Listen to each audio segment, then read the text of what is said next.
Mi hijo olvidó cerrar la puerta y escuché: esa vieja inútil es solo una boca más que alimentar. Al día siguiente, descubrieron que ya nada estaba a su nombre. Hoy, mientras miro por la ventana de esta casa que tanto amo, con mis 69 años bien vividos y el cabello plateado que ya no me molesto en teñir, me pregunto si alguna vez entendí realmente lo que significa el amor familiar. Durante décadas creí que amar significaba darlo todo, sacrificarlo todo, ser todo para los míos. Qué equivocada estaba. Mi historia comienza 10 años atrás, cuando perdí a mi querido Raúl. 42 años de matrimonio se desvanecieron en un suspiro cuando el cáncer se lo llevó. Éramos esa pareja que todavía se tomaba de la mano en el supermercado, que compartía el periódico los domingos y que jamás se durmió enojada. Cuando él murió, sentí que una parte de mí se enterraba con él en el panteón de dolores. Pero la vida no se detiene por el dolor, ¿verdad? Tenía que seguir adelante. Y mi hijo Esteban, mi único hijo, necesitaba mi ayuda. Su empresa de construcción estaba creciendo. Había conseguido algunos contratos importantes en Polanco, pero necesitaba capital para expandirse. Mamá, me decía con esa sonrisa que heredó de su padre, esta es nuestra oportunidad de hacer algo grande juntos. Yo era contadora. Había trabajado 40 años llevando las finanzas de empresas medianas. Sabía de números, de inversiones, de riesgos, pero cuando se trataba de mi hijo, todos mis conocimientos se desvanecían ante el amor de madre. Quería verlo triunfar. Quería que mis nietos tuvieran un futuro próspero. Quería sentirme útil en esta nueva etapa de mi vida. Así que vendí la casa del centro de la Ciudad de México, donde Raúl y yo criamos a Esteban, donde cada rincón guardaba nuestros recuerdos. Esa casa valía una fortuna. Estaba en una zona que se había revalorizado muchísimo. También vacié mis cuentas de ahorro, mi fondo de retiro, hasta el dinero que tenía guardado para emergencias. Todo, absolutamente todo se lo di a mi hijo para su negocio. No te preocupes, mamá, me decía Mireya, mi nuera, con esa sonrisa perfecta que siempre me pareció un poco forzada. Vas a venir a vivir con nosotros. La casa es enorme, hay espacio de sobra, y los niños te van a encantar tener a la abuela cerca. Y vaya que era enorme, una mansión preciosa en Polanco, de esas que uno ve en las revistas, 3 pisos, jardín con alberca, sala de cine, gimnasio. Esteban la había construido pensando en grande, soñando en grande. Gael tenía entonces 6 años, Lucía apenas 4, unos angelitos que corrían por toda la casa llenándola de risas y travesuras. Los primeros años fueron como un sueño. Me levanté cada mañana sintiendo que tenía un propósito. Preparaba el desayuno para todos, llevaba a los niños al colegio, ayudaba con las tareas, cocinaba esas comidas caseras que tanto les gustaban. Cuando Esteban y Mireya llegaban del trabajo, ya tenía la cena lista y la casa impecable. Pero mi contribución iba más allá de las labores domésticas. Con mi experiencia como contadora, me hice cargo de las finanzas familiares, pagaba las cuentas, administraba los gastos, llevaba control de todo. Mireya odiaba los números, y Esteban estaba siempre ocupado con la construcción. «Qué bueno que estás aquí, mamá», me decía él. «No sé qué haríamos sin ti». Los años pasaron volando. Vi a Gael convertirse en un adolescente tímido pero inteligente. Obsesionado con los videojuegos y las computadoras, Lucía creció siendo una niñita dulce pero caprichosa, acostumbrada a tener todo lo que quería. Yo era su cómplice en las travesuras, la que les daba dinero extra para sus antojos, la que los consolaba cuando sus papás los regañaban, para cuando cumplí 65 años. Mi vida giraba completamente alrededor de ellos. No tenía amigas cercanas. Había perdido contacto con mis antiguas compañeras de trabajo. Mi mundo se había reducido a esa casa, a esa familia que creía que me amaba tanto como yo los amaba a ellos. Cuando Esteban me pidió que firmara una procuración general, ni siquiera lo dudé. «Es por si te pasa algo, mamá», me explicó con esa voz cariñosa que usaba cuando necesitaba algo importante. También para simplificar los trámites de la empresa. Al final de cuentas, tú eres socia. Tu dinero está invertido ahí. Es mejor que todo esté en orden. Firmé esos papeles con la misma naturalidad con la que firmaba las cuentas del gas o la luz. Confiaba en él completamente. Era mi hijo, mi sangre. el hombre que había criado con valores sólidos, jamás me haría daño, ¿verdad? Durante esos años, me sentía plena, útil, amada. Era la matriarca de una familia próspera, la abuela consentidora, la suegra colaboradora. Cuando mis conocidas me preguntaban cómo estaba, yo presumía con orgullo: mis nietos están creciendo hermosos, mi hijo es todo un empresario exitoso, vivimos en una casa preciosa en Polanco. Nunca mencionaba que ya no tenía casa propia, que todo mi patrimonio estaba invertido en un negocio que no controlaba, que dependía completamente de la generosidad de mi hijo para tener un techo sobre mi cabeza. Esos detalles me parecían irrelevantes comparados con la felicidad de estar cerca de los míos. Qué ingenua fui, qué ciega por el amor, porque lo que yo creía que era amor incondicional resultó ser dependencia disfrazada. Lo que pensé que era generosidad era en realidad entrega total de mi autonomía. Lo que interpreté como gratitud quizás nunca fue más que conveniencia. Si me hubieran dicho entonces que llegaría el día en que esa misma familia por la que lo sacrifiqué todo me vería como un estorbo, como una carga inútil de la que había que deshacerse, me habría reído en su cara. Imposible, impensable, pero el amor, el verdadero amor, jamás debería requerir que una persona se anule completamente por otra. Eso lo aprendí de la forma más dolorosa posible, en una noche que cambiaría para siempre mi percepción de lo que significa ser familia. Si hubiera sabido que la generosidad sin límites puede convertirse en la vulnerabilidad más peligrosa, el 15 de marzo será para siempre grabado en mi memoria como el día que mi mundo se desplomó. Era mi cumpleaños número 69, y la ironía me parece cruel ahora.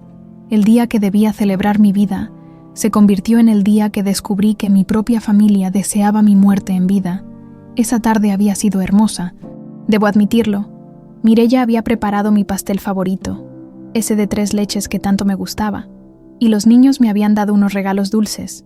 Gael, con sus 16 años, y esa timidez que me recordaba tanto a su abuelo, me regaló un libro de recetas tradicionales mexicanas, para que sigas cocinando rico. Abuela, me dijo con una sonrisa tímida.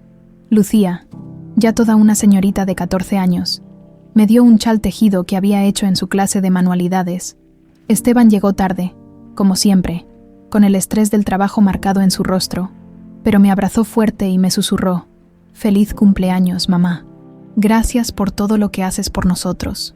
En ese momento, mi corazón se llenó de esa calidez que solo una madre puede sentir.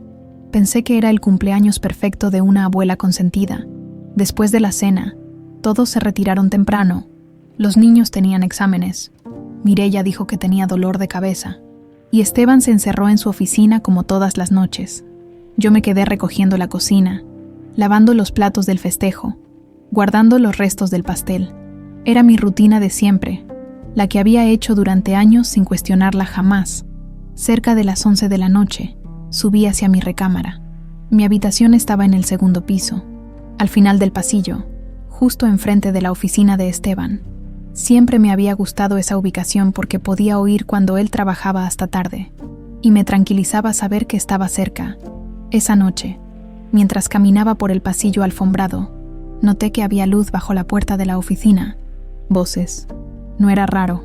A veces Esteban y Mireya revisaban pendientes del día, hablaban de los niños o de sus planes. Normalmente yo pasaba de largo, respetando su privacidad, pero algo en el tono de sus voces me detuvo. La puerta estaba entreabierta, apenas una rendija, pero suficiente para que las palabras llegaran claras a mis oídos.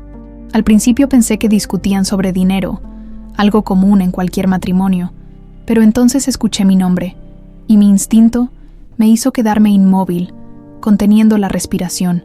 «Mireya, estoy harto», decía la voz de Esteban, pero no era la voz cariñosa que usaba conmigo. Era fría, llena de fastidio. Esa vieja inútil es solo más una boca que alimentar. No produce nada, solo gasta nuestro dinero. Necesitamos deshacernos de ella.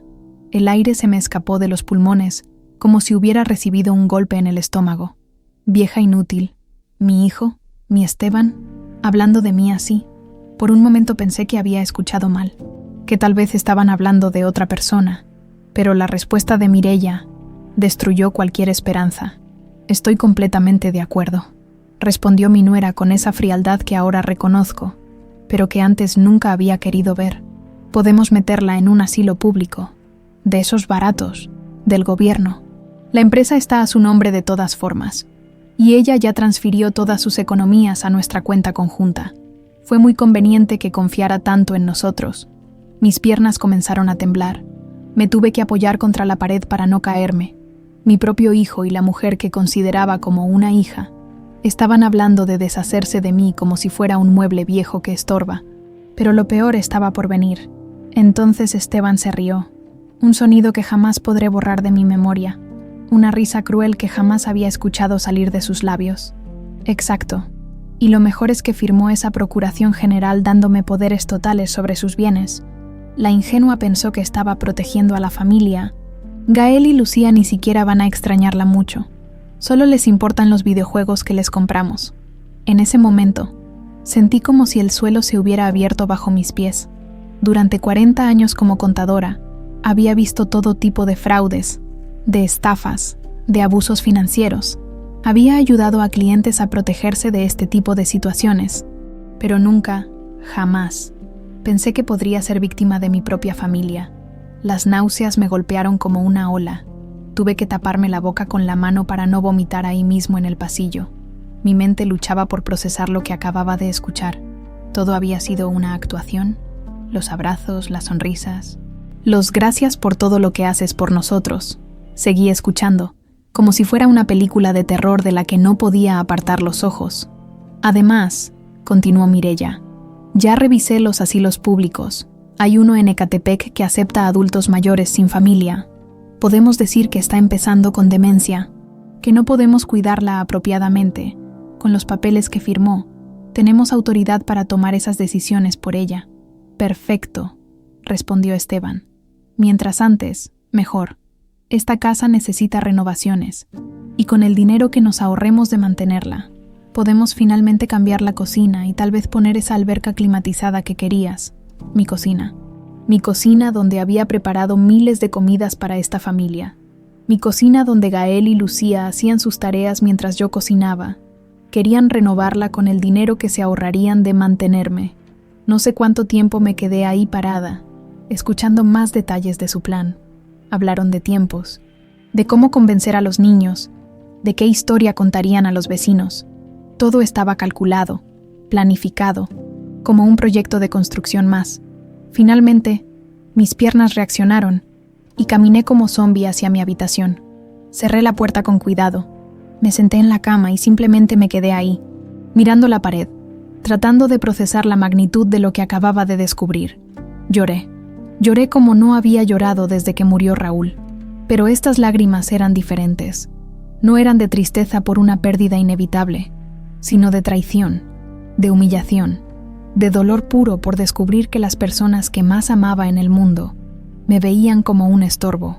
Durante horas me quedé despierta, reviviendo cada momento de los últimos años, cuando había comenzado a ser vista como una carga, cuando mis cuidados se habían vuelto molestos, cuando mi amor se había convertido en conveniencia.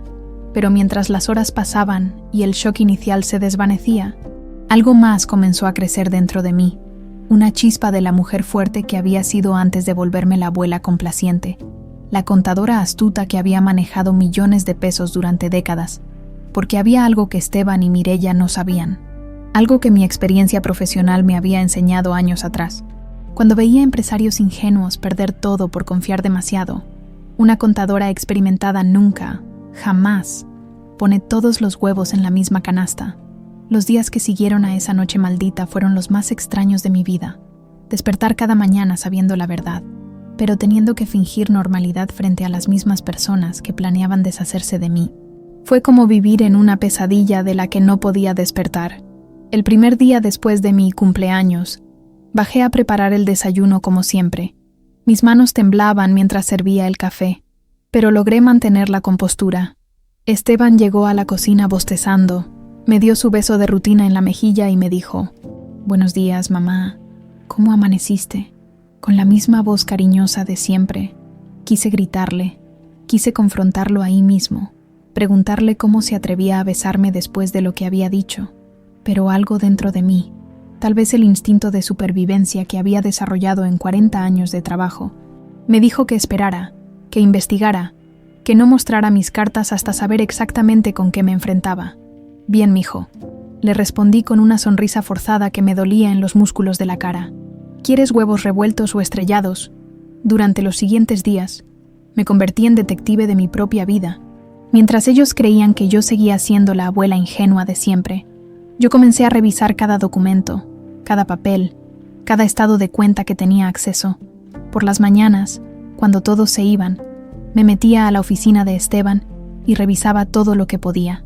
Lo que descubrí me heló la sangre. La transferencia de mis ahorros había sido mucho más extensa de lo que yo recordaba. No solo habían movido el dinero de la venta de mi casa, sino también mis fondos de retiro, mis inversiones, incluso una póliza de seguro de vida que tenía desde hace décadas. Todo estaba ahora bajo control de Esteban. Pero lo que más me dolió fue encontrar conversaciones impresas entre él y el contador de la empresa. Hablaban de optimizar los gastos familiares y reducir las cargas financieras innecesarias. Me referían como gasto familiar no productivo. Yo era una línea en un presupuesto que había que eliminar. Una tarde, mientras revisaba el escritorio, encontré algo que me partió el corazón en pedazos. Era una carta que Gael había escrito para un proyecto de la escuela sobre mi familia. En ella describía a su papá como trabajador y exitoso, a su mamá como bonita e inteligente, y sobre mí había escrito: mi abuela es buena persona, pero a veces mis papás dicen que está muy viejita y que se le olvidan las cosas. Se le olvidan las cosas, yo, que llevaba las finanzas de la casa sin equivocarme ni un centavo, que recordaba cada cumpleaños, cada cita médica, cada evento escolar. Me habían estado pintando ante mis propios nietos como una anciana senil. Esa misma noche, durante la cena, decidí hacer una prueba. Comenté casualmente sobre las cuentas de la luz que habían llegado un poco altas. «Ay, abuela», me interrumpió Mireya con esa sonrisa condescendiente que ahora reconocía perfectamente. «Ya te dijimos que no te preocupes por esas cosas. A veces se te olvida que ya las pagamos». «No se me olvida nada», respondí firmemente. «Yo llevo el control de todos los gastos de esta casa». Esteban y Mireya intercambiaron una mirada que no pasó desapercibida para mí. «Claro, mamá», dijo Esteban con paciencia fingida. «Pero últimamente has estado un poco distraída. Es normal a tu edad». Lucía, mi nieta dulce, me miró con preocupación genuina. «¿Estás bien, abuela? Papá dice que a veces las personas mayores se confunden». En ese momento entendí la magnitud de su manipulación. No solo habían planeado robarme y abandonarme, sino que habían estado preparando el terreno, sembrando dudas sobre mi capacidad mental en mis propios nietos para justificar sus acciones futuras. Esa noche, me encerré en mi cuarto y lloré hasta quedarme sin lágrimas. Pero entre la tristeza, algo más estaba creciendo. Rabia, una rabia fría y calculada que no había sentido jamás en mi vida. Al día siguiente, mientras fingía organizar mi closet, comencé a buscar en mis documentos personales, y ahí fue donde recordé algo crucial que había olvidado completamente. Años atrás, cuando Raúl estaba enfermo y yo veía casos de abuso financiero en mi trabajo, había tomado una precaución que ahora resultaría vital.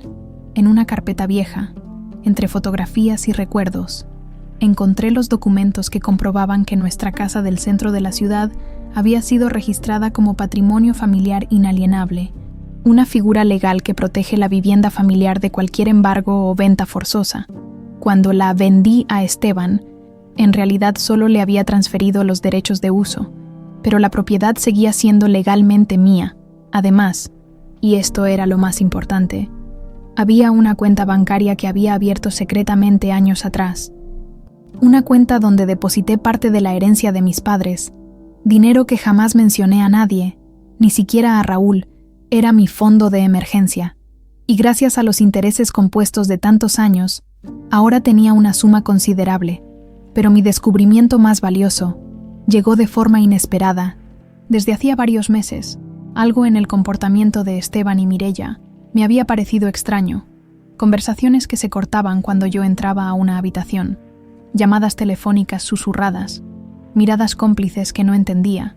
Mi instinto de contadora me había hecho comenzar a grabar algunas de estas conversaciones sospechosas en mi teléfono celular. Por si acaso, revisando estas grabaciones, encontré evidencia de irregularidades financieras en la empresa. Esteban había estado inflando presupuestos, cobrando por materiales que nunca compró, incluso había facturas falsas. Mi dinero no solo había sido usado para la empresa, sino que había sido usado para cubrir un desfalco. También tenía grabaciones donde Mireia hablaba con alguien llamado Álvaro sobre planes para después de resolver el problema de la vieja. Mi corazón se aceleró al entender que había algo más oscuro detrás de todo esto. Una tarde, mientras ellos creían que estaba tomando mi siesta habitual, los escuché hablando en el jardín.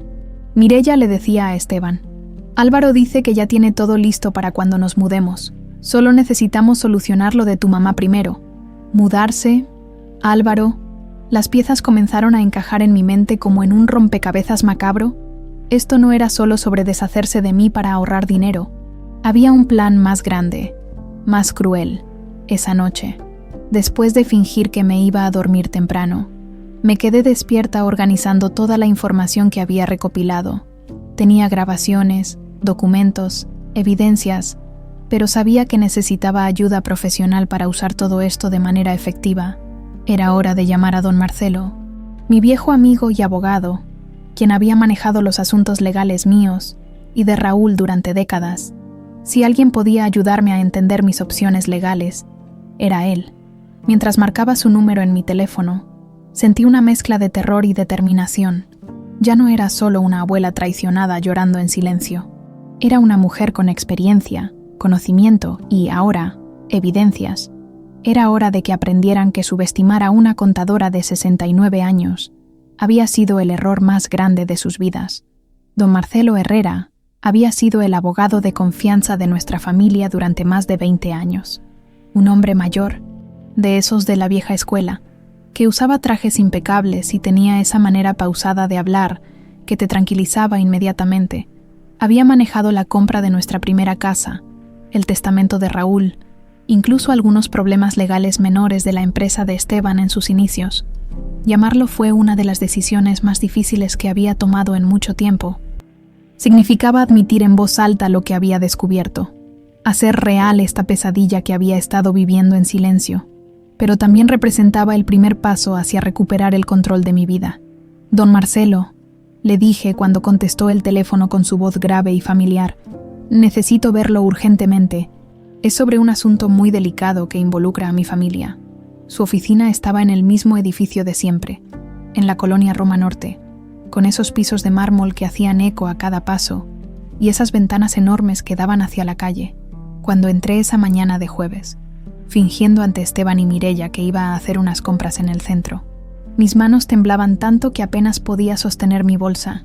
«Señora Elena», me saludó con esa cortesía genuina que lo caracterizaba. «¿Cómo está usted? Se ve preocupada». No pude contener las lágrimas. Ahí, en esa oficina familiar, rodeada de libros de derecho y diplomas, toda la fachada de fortaleza que había mantenido durante días, se desplomó. Le conté todo, cada palabra que había escuchado esa noche terrible, cada descubrimiento que había hecho, cada evidencia que había recopilado. Don Marcelo me escuchó en silencio absoluto, tomando notas ocasionales, pero principalmente observándome con esa mirada sabia que había visto enfrentar tantos problemas a lo largo de los años. Cuando terminé de hablar, se quitó los lentes, los limpió lentamente y suspiró profundo. «Elena», me dijo con voz suave pero firme, «lo que me está contando es muy grave. Estamos hablando de abuso financiero, apropiación indébita y posiblemente fraude, pero antes de analizar las opciones legales, necesito revisar todos los documentos que trajo». Vacié mi bolsa sobre su escritorio, las grabaciones en mi teléfono, las copias de los estados de cuenta que había logrado imprimir, los documentos de la procuración, las evidencias de las transferencias bancarias, todo lo que había recopilado en mis días de investigación silenciosa. Mientras él revisaba cada papel, yo sentía una mezcla extraña de esperanza y terror.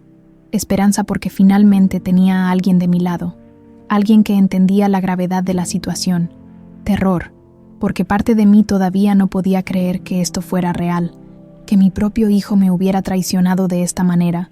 «Elena», dijo don Marcelo después de una hora revisando todo, «tengo buenas y malas noticias. Las malas primero. Efectivamente, La procuración que firmó le da a Esteban poderes muy amplios sobre sus bienes, y las transferencias que se hicieron aparentemente fueron autorizadas por usted. Mi corazón se hundió. ¿Entonces no hay nada que pueda hacer? Espere, me dijo levantando la mano. Ahí vienen las buenas noticias. Primero, estas grabaciones que tiene son oro puro. En ellas, Esteban y Mireya admiten claramente que la manipularon para obtener esas firmas. Eso constituye coerción y invalida cualquier documento firmado bajo esas circunstancias. Sentí como si pudiera respirar por primera vez en días. ¿En serio? Absolutamente. Segundo, y esto es muy importante, la procuración que firmó tiene varios vicios legales. No tiene las firmas de testigos apropiadas. No fue registrada correctamente ante notario. Y más importante aún, usted estaba claramente bajo presión emocional cuando la firmó. Tenemos base legal sólida para invalidarla, pero don Marcelo no había terminado. Su siguiente revelación me dejó helada. Elena, revisé los registros públicos de la empresa de Esteban mientras usted venía para acá. La situación es mucho peor de lo que usted imagina. La constructora está técnicamente en quiebra. Tiene deudas por más de 15 millones de pesos. Y su dinero no solo fue usado para las operaciones, sino que se usó como garantía para préstamos que nunca se pagaron. ¿Qué significa eso?, pregunté, aunque mi experiencia como contadora ya me daba una idea terrible de la respuesta. Significa que Esteban no solo robó su dinero, sino que lo puso en riesgo con deudas que no puede pagar. Si la empresa quiebra oficialmente, los acreedores podrían ir tras todos los bienes que estén registrados como garantía, incluyendo potencialmente la casa donde vive. El mundo se tambaleó a mi alrededor. No solo querían deshacerse de mí, sino que habían puesto en riesgo todo lo que quedaba de mi patrimonio. Don Marcelo, ¿qué puedo hacer? Su respuesta me llenó de una esperanza que no había sentido en mucho tiempo.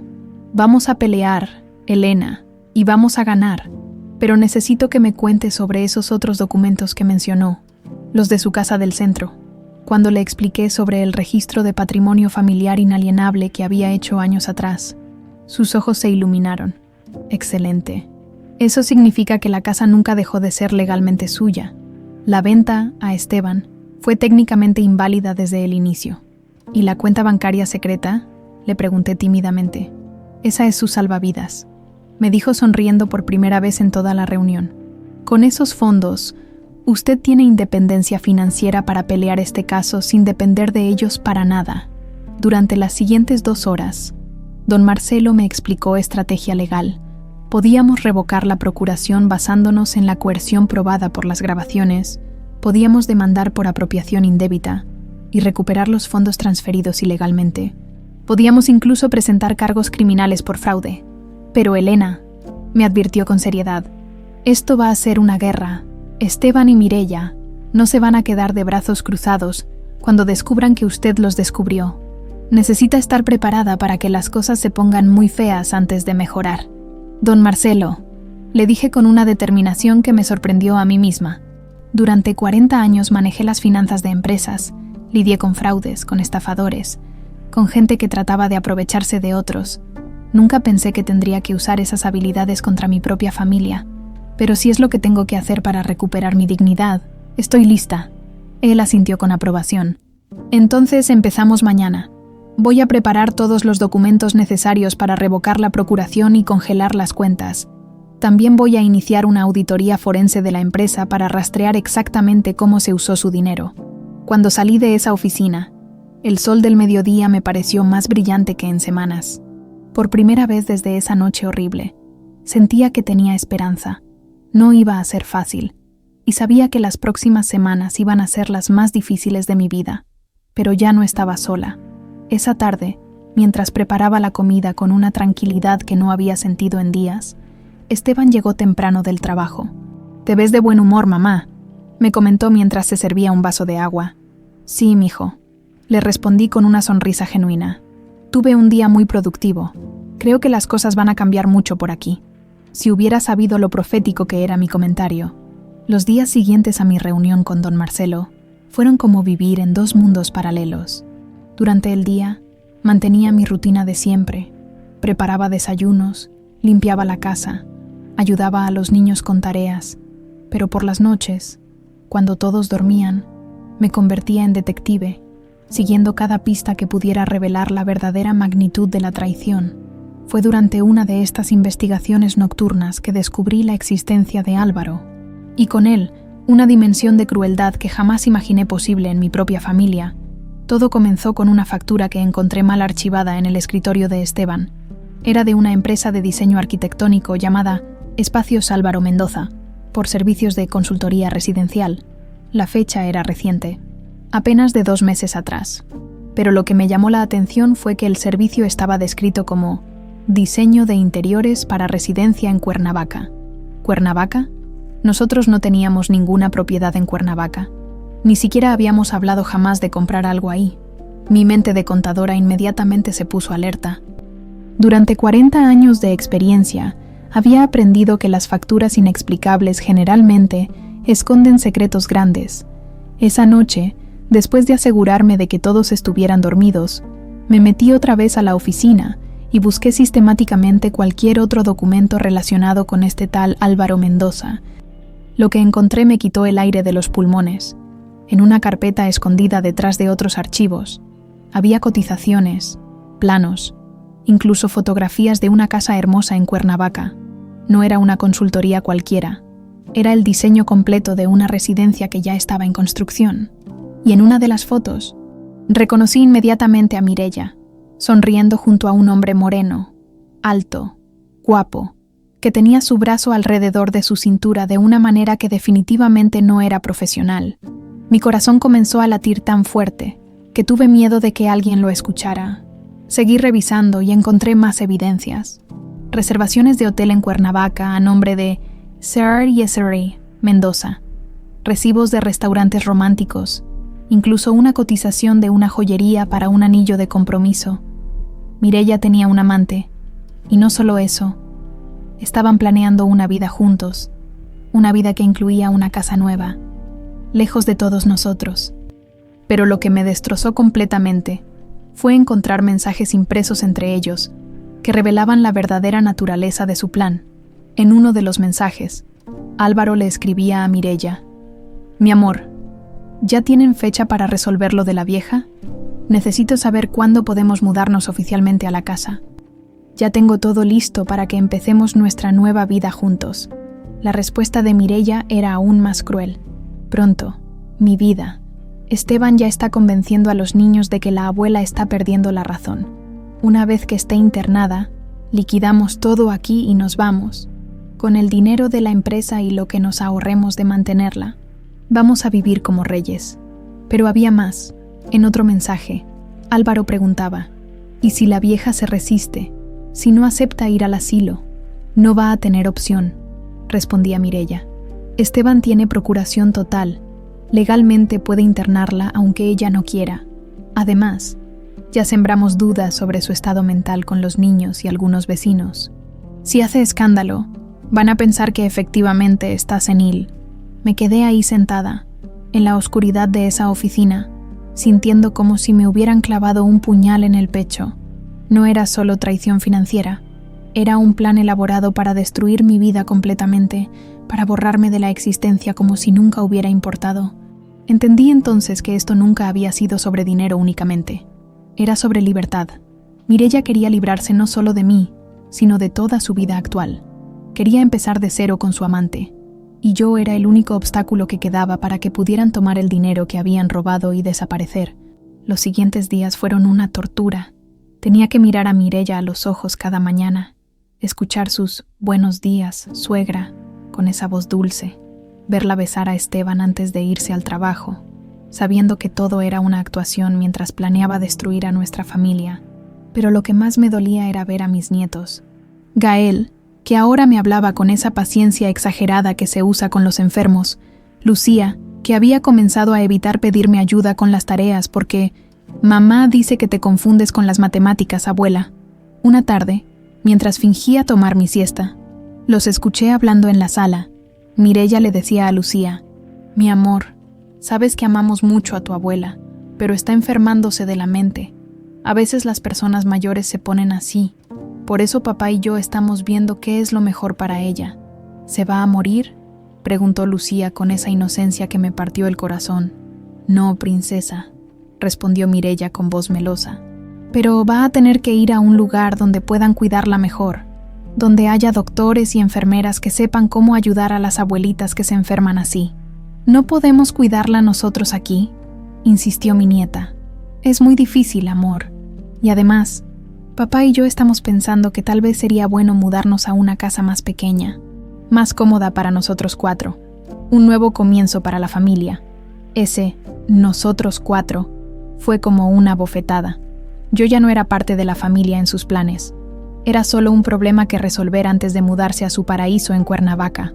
Esa noche, llamé a don Marcelo desde mi cuarto, hablando en susurros para que nadie me escuchara. «Don Marcelo», le dije, «necesito contarle algo más. Es mucho peor de lo que pensábamos». Le conté sobre Álvaro, sobre la casa en Cuernavaca, sobre los mensajes, sobre todo el plan que había descubierto. Hubo un silencio largo del otro lado de la línea. «Elena», me dijo finalmente con voz grave, «esto cambia todo. Ya no estamos hablando solo de abuso financiero. Esto es conspiración y fraude premeditado. Con estas evidencias, podemos no solo recuperar su dinero, sino que podemos presentar cargos criminales que los podrían llevar a la cárcel». «¿De verdad?», pregunté, sintiendo una mezcla de esperanza y terror. «Absolutamente. Pero Elena, necesita ser muy cuidadosa. Si ellos descubren que usted sabe todo esto antes de que estemos listos para actuar, podrían adelantar sus planes, podrían tratar de internarla inmediatamente o incluso hacerle daño. Esa posibilidad no se me había ocurrido, pero tenía sentido. Si ya habían llegado tan lejos, si ya habían planeado destruir mi vida tan meticulosamente, ¿qué los detendría de hacer algo aún peor? ¿Qué me recomienda?», le pregunté. «Mantenga la actuación unos días más. Yo necesito tiempo para preparar todos los documentos legales y coordinar con las autoridades. Pero Elena, esta vez vamos a golpear fuerte. Cuando actuemos, va a ser devastador para ellos». Cuando colgué el teléfono, me quedé despierta hasta el amanecer, mirando el techo y tratando de procesar todo lo que había descubierto.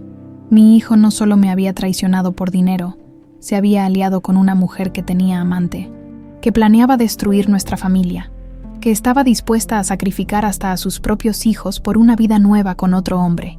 Pero yo ya no era la abuela ingenua que había firmado esos papeles por amor. Era una mujer de 69 años, con 40 años de experiencia manejando fraudes. Con evidencias sólidas y con un abogado excelente, era hora de enseñarles que habían elegido a la víctima equivocada. La semana que siguió a mi descubrimiento sobre Álvaro fue la más intensa de mi vida. Por fuera, seguía siendo la abuela de siempre. Preparaba el desayuno, limpiaba la casa, sonreía cuando me hablaban. Pero por dentro, cada fibra de mi ser estaba concentrada en una sola cosa: prepararme para la guerra. Don Marcelo había sido claro conmigo. Teníamos una sola oportunidad de hacer esto bien. Si fallábamos, si ellos descubrían nuestros planes antes de tiempo, podían acelerar su cronograma y yo terminaría internada en un asilo antes de poder defenderme. La precisión era crucial. Cada mañana, después de que todos se fueran, yo me transformaba en una estratega silenciosa. Mi primer paso fue organizar meticulosamente todas las evidencias que había recopilado. Creé copias de todo: las grabaciones, los documentos, las fotografías, los mensajes entre Mireya y Álvaro. Escondí estas copias en lugares diferentes de la casa y llevé un juego completo a la oficina de don Marcelo. «Elena», me había dicho él durante una de nuestras reuniones secretas, «usted ha hecho el trabajo de un investigador profesional. Con esta evidencia, no solo podemos recuperar su patrimonio, sino que podemos asegurarle que ellos enfrenten las consecuencias legales completas de sus actos». Pero revocar la procuración era solo el primer paso. Don Marcelo me explicó que necesitábamos activar las cláusulas de protección patrimonial que yo había establecido años atrás. Esas cláusulas que, en su momento, parecían una precaución exagerada de una contadora paranoica, ahora se convertían en mi salvación. La buena noticia, me explicó don Marcelo mientras revisábamos los documentos legales, es que su casa del centro nunca dejó de ser legalmente suya. El registro de patrimonio familiar inalienable que hizo anula cualquier transferencia posterior. Esteban puede haber creído que la compró, pero legalmente usted solo le cedió derechos de uso. Eso significaba que yo tenía una casa propia a la cual regresar. No dependería de la generosidad de nadie nunca más. El segundo paso era más complicado: rastrear exactamente cómo se había usado mi dinero en la empresa de Esteban. Don Marcelo contrató a un contador forense, un especialista en detectar fraudes financieros. Lo que descubrimos me dejó helada. «Señora Elena», me dijo el contador durante una reunión en la oficina de don Marcelo, «su hijo no solo usó su dinero para la empresa, lo usó como garantía personal para préstamos que después desvió a cuentas personales. Técnicamente, esto constituye apropiación indébita agravada. Las cifras eran devastadoras. De los 8 millones de pesos que yo había aportado, solo 2 millones habían sido realmente invertidos en la empresa. El resto había financiado el estilo de vida lujoso de Esteban y Mireia, incluyendo la casa en Cuernavaca que estaban construyendo con Álvaro. «¿Qué significa esto legalmente?», pregunté, aunque mi experiencia ya me daba una idea de la respuesta. «Significa», respondió don Marcelo con satisfacción, «que podemos demandar no solo la devolución de su dinero, sino también daños punitivos. Y lo más importante, podemos presentar cargos criminales que podrían resultar en prisión». Durante esos días de preparación, tuve que lidiar con mis propias emociones contradictorias.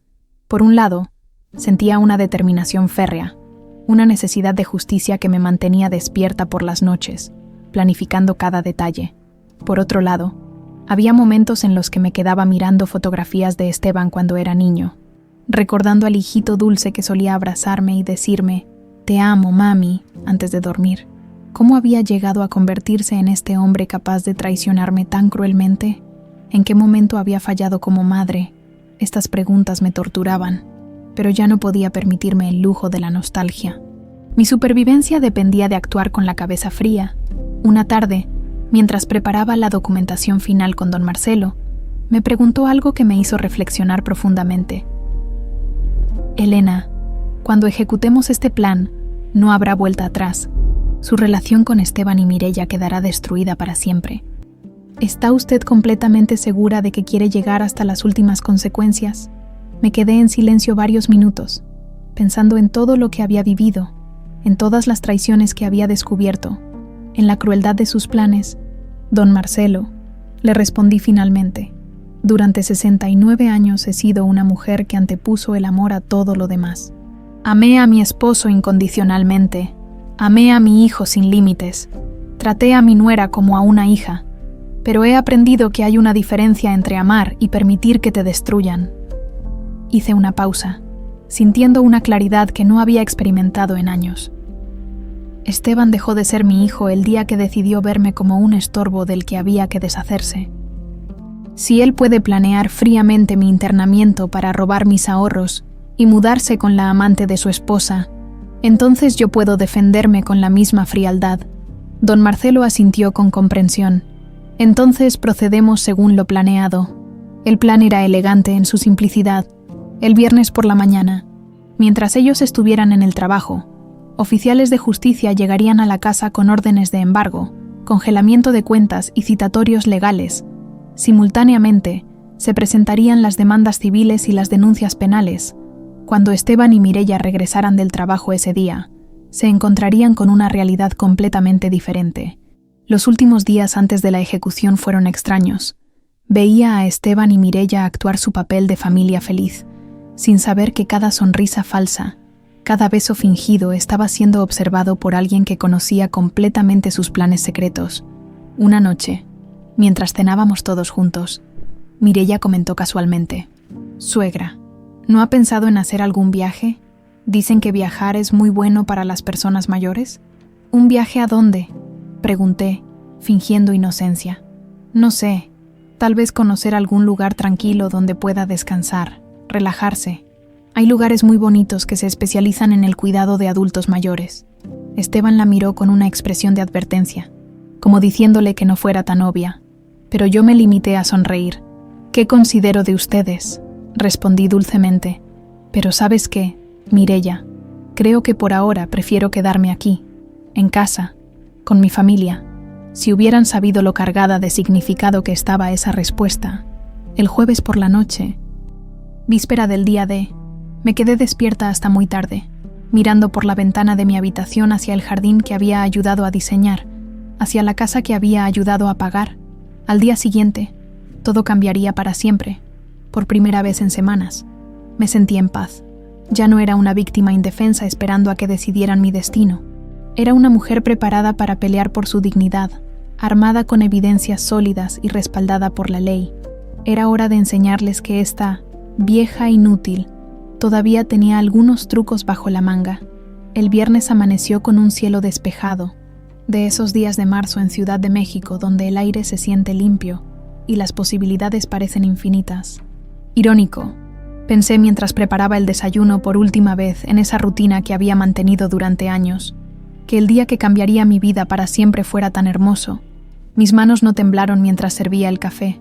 Durante las semanas anteriores había sentido nervios, ansiedad, incluso terror, pero esa mañana, extrañamente, me sentía en calma. Era la serenidad que viene después de tomar una decisión definitiva, cuando ya no hay vuelta atrás, y solo queda ejecutar el plan. «Buenos días, mamá», me dijo Esteban al bajar, dándome su beso rutinario en la mejilla. «¿Cómo amaneciste?» «Muy bien». «Mijo», le respondí con una sonrisa genuina que lo desconcertó un poco. «Creo que va a ser un día muy especial». Mireya bajó poco después, impecable como siempre, con ese aire de superioridad que ahora reconocía tan claramente. «Suegra, ¿no va a desayunar con nosotros?»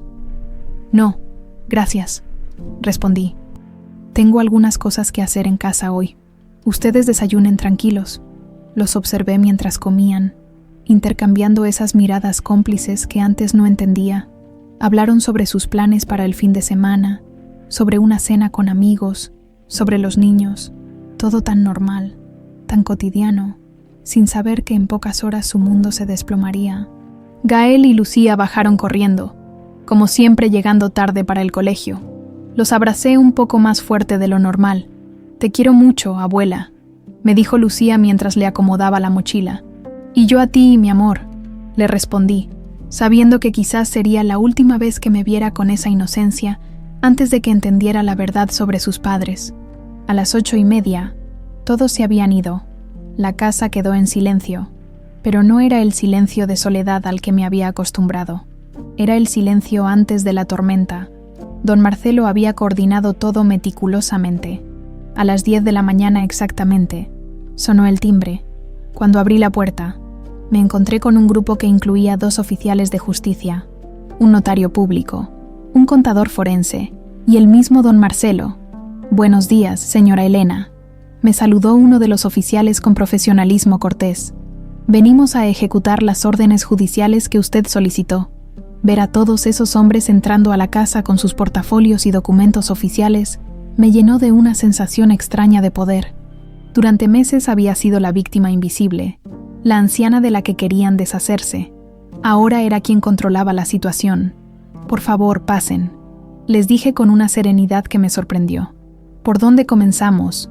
El proceso fue eficiente y devastador. Primero, el notario leyó en voz alta la revocación de la Procuración General, explicando que había sido obtenida mediante coerción y fraude, por lo tanto era legalmente inválida. Después, el contador forense presentó el análisis completo del uso fraudulento de mis fondos, con cifras exactas y evidencias documentales. Los oficiales comenzaron a colocar sellos de embargo en los bienes que habían sido adquiridos con mi dinero, el automóvil nuevo de Mireya, algunos muebles caros, incluso las joyas que ella creía que eran suyas. Cada sello que ponían se sentía como un pequeño acto de justicia. Mientras ellos trabajaban, yo me senté en la sala, en el mismo sillón donde había escuchado a mis nietos llamarme confundida, donde había fingido ser la abuela contenta mientras planeaban mi destrucción. Ahora era testigo de cómo la verdad finalmente salía a la luz. A las 2 de la tarde, todo estaba listo. Las cuentas bancarias de Esteban y Mireya habían sido congeladas. La empresa estaba oficialmente bajo investigación fiscal. Los citatorios para comparecer ante el Ministerio Público habían sido entregados oficialmente, y yo tenía en mis manos documentos que me devolvían el control total de mi patrimonio. «Señora Elena», me dijo don Marcelo antes de irse, «ahora solo falta esperar a que lleguen. ¿Está segura de que quiere estar aquí cuando eso pase?» «Completamente segura», le respondí. He esperado este momento durante semanas. No me lo voy a perder. Las horas siguientes fueron largas. Me preparé un té, me senté en la sala y esperé. A las 4 llegaron primero los niños del colegio. Los recibí con normalidad. Les pregunté sobre su día. Les di su merienda. Ellos notaron a los hombres que todavía estaban terminando algunos procedimientos. Pero cuando preguntaron, les dije simplemente que eran personas que vinieron a ayudar a la abuela con unos papeles. A las 6:30, escuché el sonido familiar del coche de Esteban, entrando al garaje. Mi corazón se aceleró, pero no de nervios. Era anticipación pura. Esteban entró primero, como siempre, aflojándose la corbata y hablando por teléfono. Se detuvo en seco cuando vio a don Marcelo y al último oficial de justicia en la sala. «¿Qué está pasando aquí?», preguntó, colgando el teléfono y mirándome con desconcierto. «Hola, mijo», le dije con voz tranquila. «Ven, siéntate. Tenemos que hablar». Mireya entró en ese momento. Y su reacción fue aún más dramática. Vio los sellos de embargo, los documentos oficiales esparcidos sobre la mesa, la expresión seria de los hombres presentes, y su rostro palideció completamente. «¿Qué significa todo esto?», gritó, dirigiéndose directamente hacia mí. «¿Qué hiciste, vieja loca?». «Mireya», le dije con una calma que contrastaba completamente con su histeria. «Te sugiero que bajes la voz. Los niños están arriba haciendo tarea». Don Marcelo se puso de pie y con su voz profesional más formal comenzó a leer.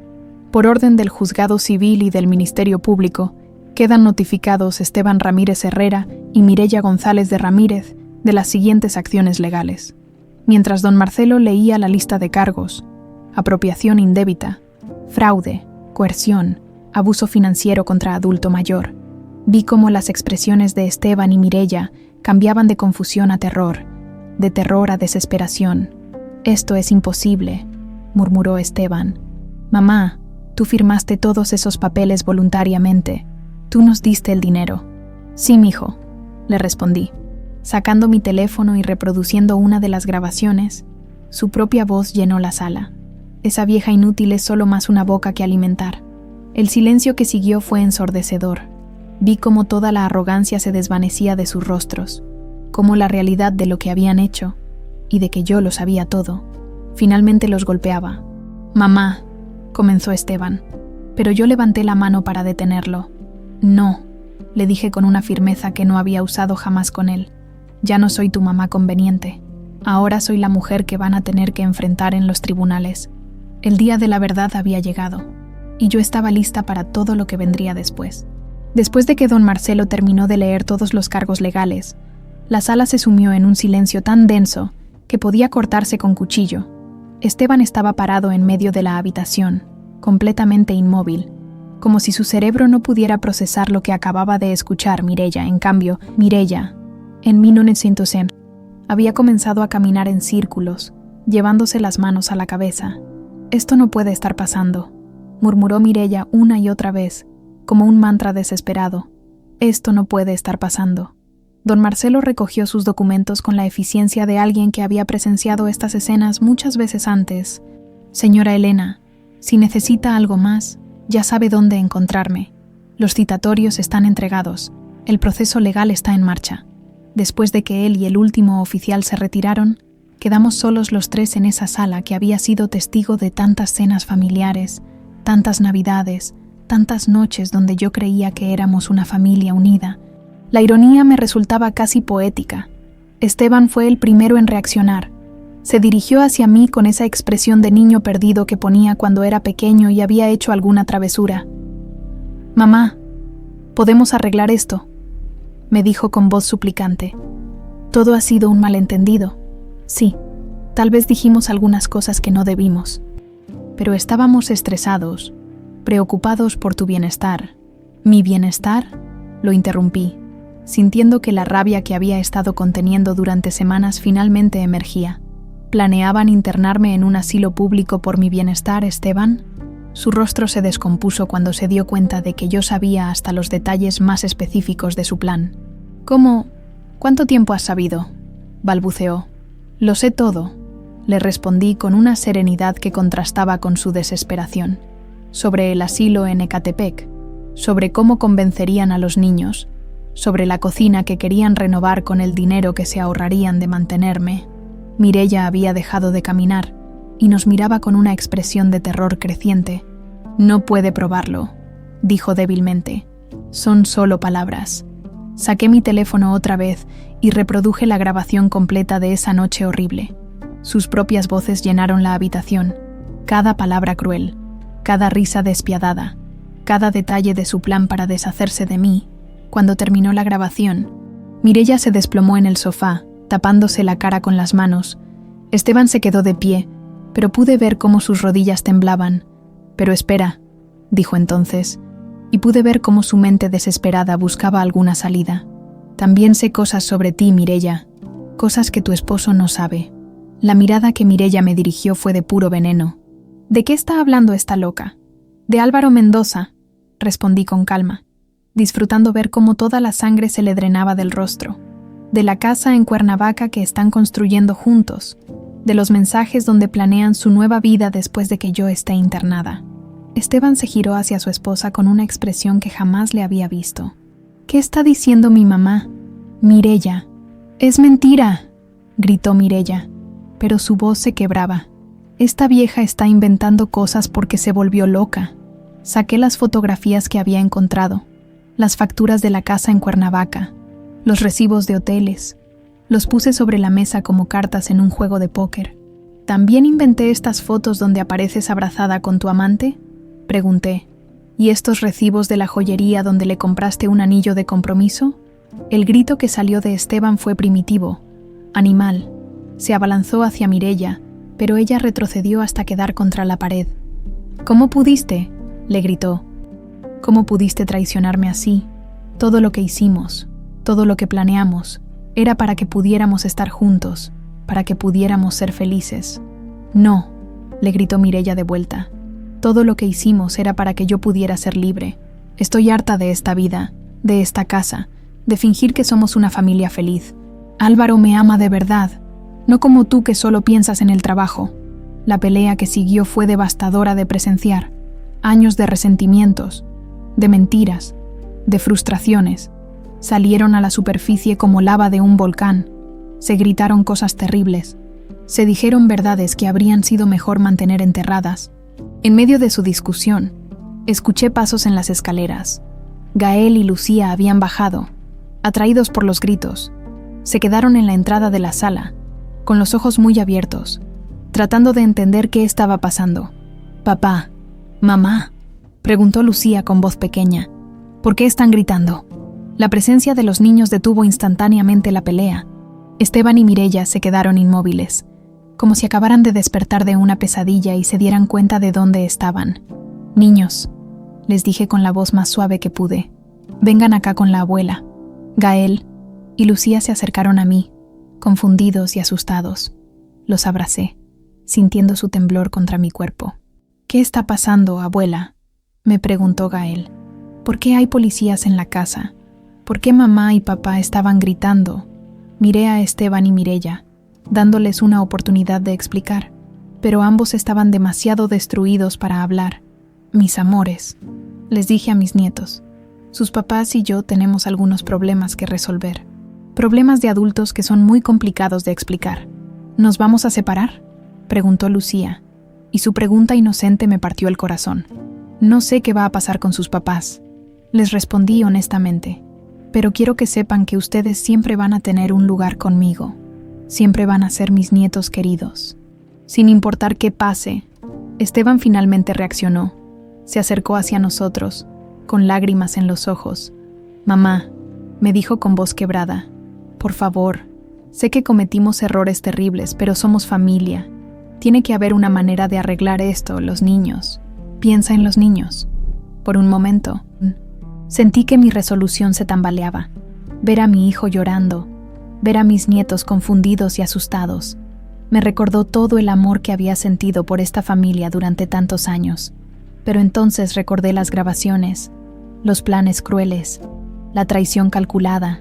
Recordé las noches de insomnio, la humillación, el dolor de descubrir que la gente que más amaba me consideraba un estorbo. «Esteban», le dije con firmeza, Durante 40 años fui contadora. Vi muchos casos de fraude, de abuso, de gente que traicionaba a quienes confiaban en ellos. Siempre me pregunté cómo las víctimas podían ser tan ingenuas. Hice una pausa, mirándolo directamente a los ojos. Ahora entiendo que no es ingenuidad, es amor, pero también aprendí que el amor verdadero jamás planea destruir a quien dice amar. Ustedes no me amaban, Esteban. Yo era conveniente mientras les servía, y un problema cuando dejé de serlo. Pero podemos cambiar, comenzó a decir. No, lo interrumpí. Ya es muy tarde para eso. Mañana mismo van a tener que buscar otro lugar donde vivir. Esta casa vuelve a ser legalmente mía, y ya no son bienvenidos aquí. La expresión de shock total en su rostro me confirmó que finalmente entendía que no había vuelta atrás. ¿Y los niños?, preguntó Mireya desde su rincón. Los niños, respondí, pueden elegir dónde quieren estar. Las semanas que siguieron a esa confrontación fueron como vivir en el ojo de un huracán. Por fuera, todo parecía haber encontrado una nueva normalidad, pero por dentro, todos estábamos procesando los cambios sísmicos que habían sacudido nuestra familia. Esteban y Mireya se mudaron esa misma noche del viernes a un hotel, llevándose solo lo indispensable. La tensión en sus rostros cuando recogieron sus cosas era palpable. 20 años de matrimonio, años de planes y sueños compartidos, se desmoronaban ante sus ojos por la traición mutua que yo había expuesto. Gael y Lucía, después de escuchar una versión simplificada pero honesta de lo que había pasado, decidieron quedarse conmigo. No fue una decisión fácil para ellos. Gael, con sus 16 años, entendía más las implicaciones legales y financieras de la situación. Lucía, mi dulce nieta de 14 años, principalmente se preocupaba por entender por qué sus papás habían querido botar a la abuela, como ella lo expresó con esa brutalidad inocente de los adolescentes. Abuela, me preguntó Gael la primera noche que estuvimos solos en la casa. ¿De verdad papá y mamá querían meterte a un asilo? Estábamos sentados en la cocina, compartiendo un té de manzanilla que había preparado para calmar los nervios de todos. La pregunta me dolió, pero sabía que mis nietos merecían honestidad. Sí, mi amor, le respondí. No solo querían internarme, sino que habían planeado usar mis ahorros para sus propios proyectos mientras yo estaba lejos de ustedes. Lucía se echó a llorar. ¿Por qué harían eso? ¿No nos querían como familia? Esa pregunta me quebró el corazón porque yo me había hecho la misma pregunta miles de veces durante esas noches de insomnio. Mira, princesa, le dije, abrazándola fuerte. A veces las personas adultas toman decisiones terribles cuando se sienten presionadas o cuando piensan solo en ellas mismas. Eso no significa que no los amemos, pero sí significa que tenemos que protegernos. Durante esos primeros días, establecimos nuevas rutinas. Yo volví a ser la abuela que cocinaba y cuidaba, pero ahora con una autoridad diferente. Ya no era la anciana complaciente que hacía todo en silencio esperando aprobación. Era la dueña de la casa, la que tomaba las decisiones, la que establecía las reglas. Los procesos legales avanzaban rápidamente. Don Marcelo me mantenía informada de cada desarrollo. La empresa de Esteban había sido oficialmente declarada en bancarrota. Las deudas eran tan extensas que los acreedores estaban peleando por los pocos activos que quedaban. Elena, me explicó don Marcelo durante una de nuestras reuniones regulares, hemos logrado recuperar aproximadamente el 60% de su dinero. El resto se perdió en las deudas de la empresa, pero legalmente, usted ya no es responsable por esas obligaciones. Eso significaba que, aunque no recuperaría todo, tenía suficiente para vivir cómodamente y asegurar la educación de mis nietos. Más importante aún, tenía mi casa, mi independencia y mi dignidad de vuelta, pero el costo emocional era alto. Esteban intentó contactarme varias veces durante las primeras semanas. Sus mensajes de texto pasaron de la súplica desesperada a la rabia, y finalmente a una tristeza resignada que me partía el corazón a pesar de todo. Un mensaje en particular me quedó grabado. Mamá, sé que no tengo derecho a pedirte perdón, pero quiero que sepas que nunca quise lastimarte. Me perdí en el camino y tomé decisiones terribles. No espero que me perdones, pero espero que algún día puedas recordar al hijo que fui antes de convertirme en el hombre que te traicionó. Lloré cuando leí ese mensaje. A pesar de todo lo que había pasado, parte de mí seguía amando al niño que había criado. al joven que había consolado cuando tenía pesadillas, al hombre que una vez me había dicho que yo era su heroína. Mireia, por otro lado, desapareció completamente de nuestras vidas. Según me enteré después por don Marcelo, había huido a Cuernavaca con Álvaro, dejando atrás incluso a sus propios hijos.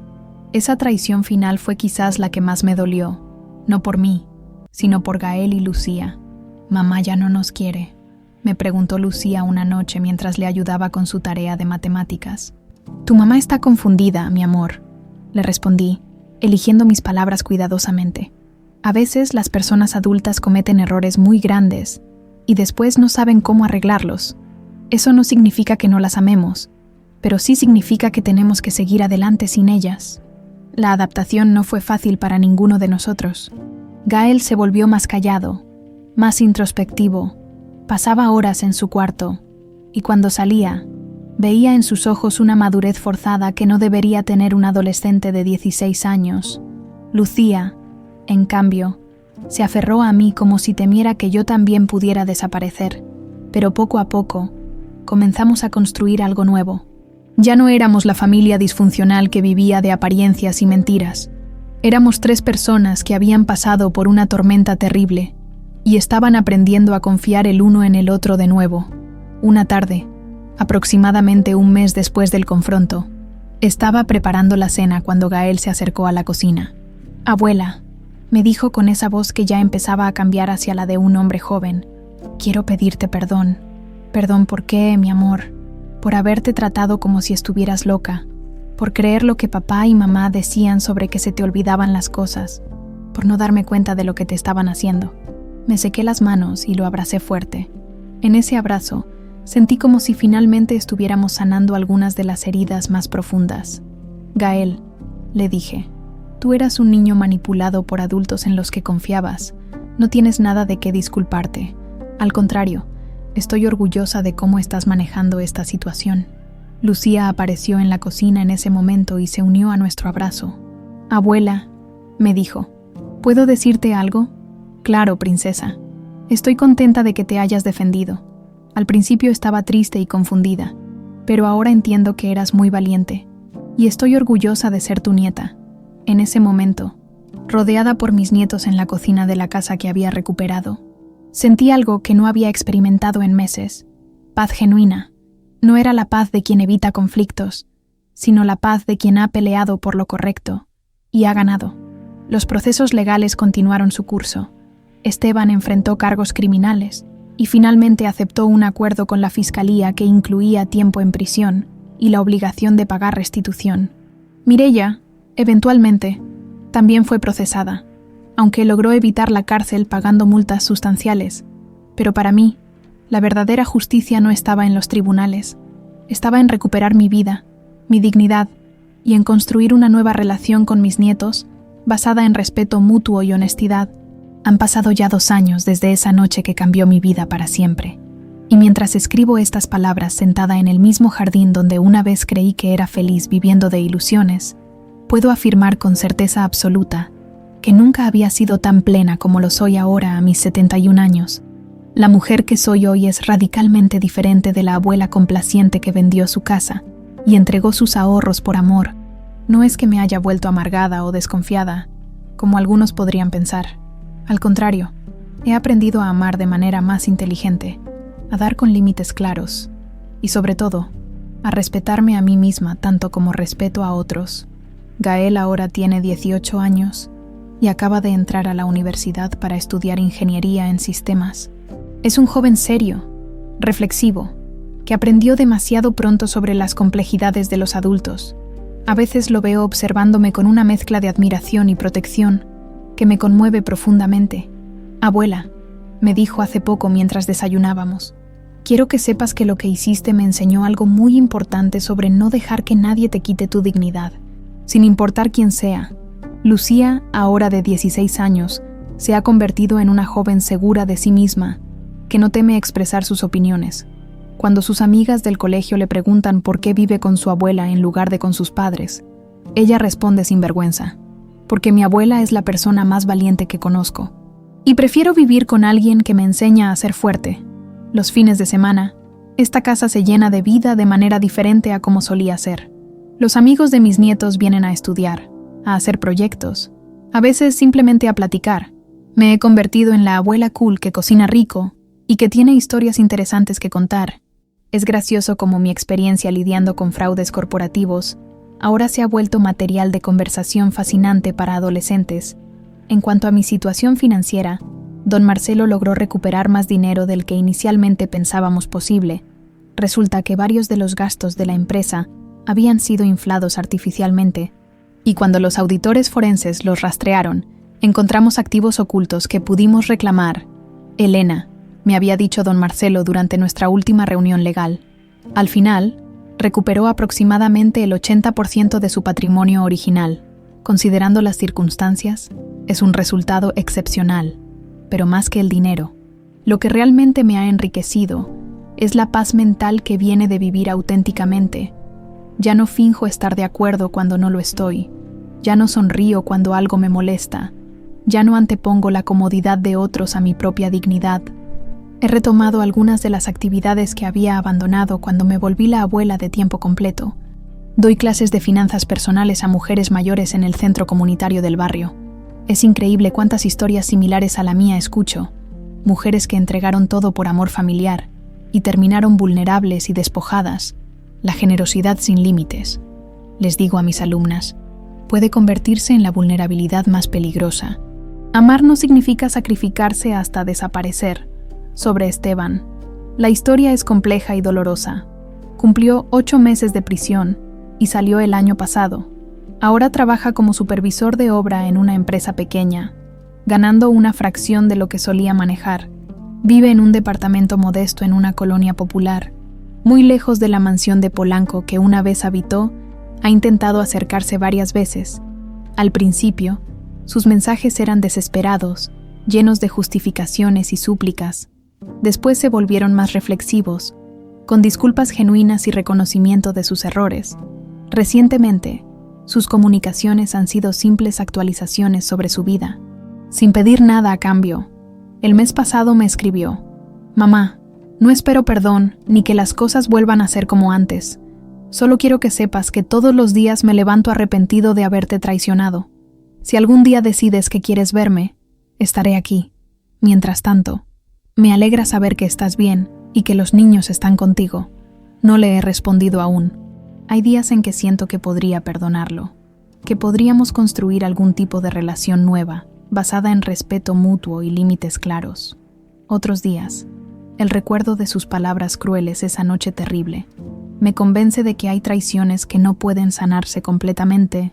Lo que sí tengo claro es que cualquier reconciliación eventual sería en mis términos. Cuando yo esté lista, si es que algún día lo estoy, Mireia simplemente desapareció de nuestras vidas. Se mudó definitivamente a Cuernavaca con Álvaro, quien resultó haber dejado a su propia esposa e hijos por ella. Según me enteré por casualidad, su relación tampoco duró mucho. Aparentemente, cuando se acabó el dinero robado y la emoción de la aventura prohibida, se dieron cuenta de que no tenían bases sólidas para una relación real. Los niños han procesado el abandono de su madre cada uno a su manera. Gael rara vez menciona su nombre, y cuando lo hace, es con una distancia emocional que me preocupa a veces. Lucía ha pasado por etapas de rabia, tristeza y finalmente una especie de aceptación resignada.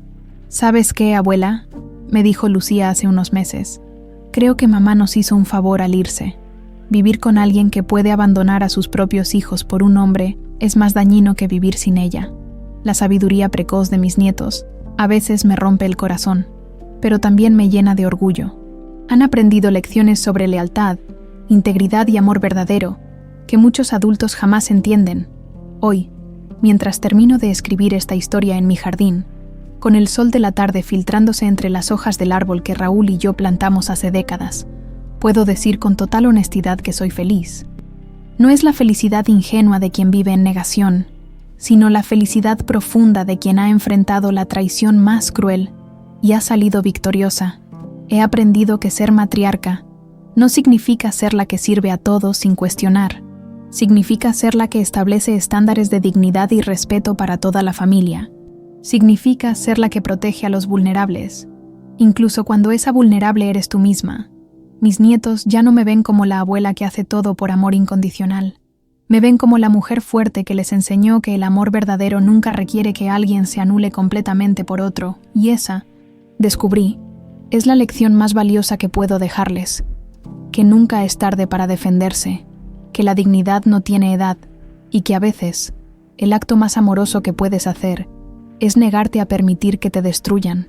Si mi historia puede inspirar a una sola mujer a valorarse más, a proteger su patrimonio, a no confundir el amor con la sumisión total, entonces todo lo que viví habrá valido la pena, porque al final aprendí que no basta con ser una buena madre, una buena abuela, una buena mujer, también hay que ser una mujer respetada,